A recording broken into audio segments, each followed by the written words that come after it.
Dear students, இந்த வீடியோவில் சார்ஜ்னா என்னன்னு சொல்லி பார்க்கலாம். So charge is denoted by Q and it is a intrinsic property of matter. So இப்போ intrinsic propertyனா என்னென்னா it does not depend upon shape and size. Does not depend upon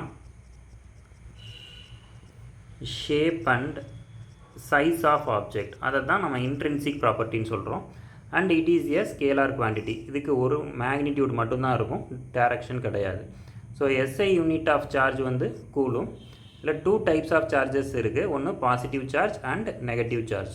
so positive and positive சார்ஜை பக்கத்தில் கொண்டு போனோம்னா it repel each other, and positive and negative charges attract each other, negative and negative charges repel each other. So charges always come with mass. இப்போ சார்ஜுக்கும் மாஸுக்கும் என்ன டிஃப்ரென்ஸ்னால், charge வந்து பாசிட்டிவாகவும் இருக்கலாம், நெகட்டிவாகவும் இருக்கலாம், but mass is always positive.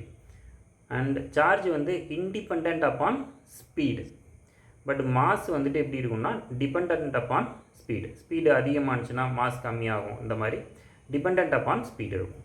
Thank you.